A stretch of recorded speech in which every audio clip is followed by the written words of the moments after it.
do I have to deal with the devil? Why? God can just destroy the devil. No, why don't you just destroy the devil? Get him off the scene. He can't do it.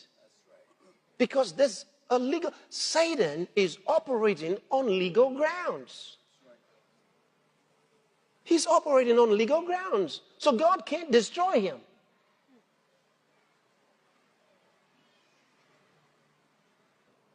Understand it.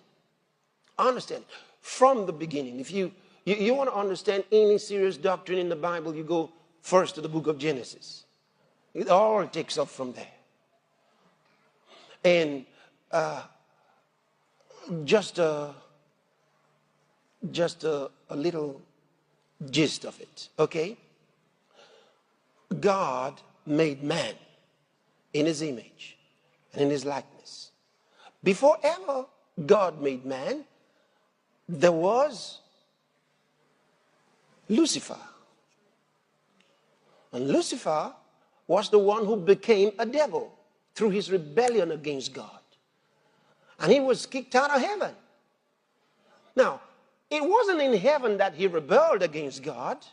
No, he rebelled on earth and decided to ascend to heaven because he was sort of like God's vice regent on the earth. And he ruled over the creation of the time. This was the pre-Adamite world. And the scriptures show us about the pre-Adamite world. That means there was a world, there was a system before Adam was created. And Satan was in charge of that system. God appointed him, but he was Lucifer, son of the morning. And he was perfect in everything until the Bible tells us pride came into his heart.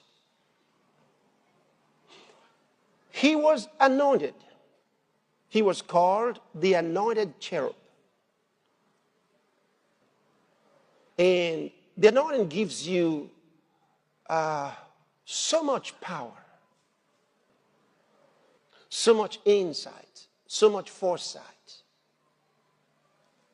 And you can use it well or you can abuse it. Well, he chose to abuse his. And so he says, I will ascend to heaven. He says, I want to be like the Most High, because he had the authority, the power, the ability to come anytime to heaven when he chose.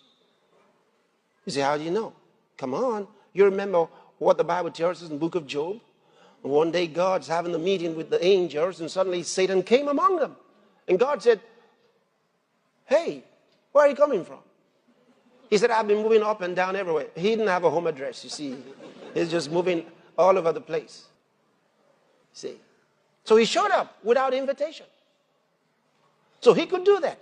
Now, so he says, I'm going to heaven and I'm going to overthrow God, and I can be like the Most High. But God saw his heart. And when he chose to do that, God kicked him out. He was thrown out of heaven. He lost his place. In his wisdom turned to foolishness. So what did he do? When God decided to create man, Satan made a plan. And that plan was to ruin God's creation. So God created man in his own image. And he called him, actually, interesting, he says that God made male and female and called them Adam. The two of them were called Adam.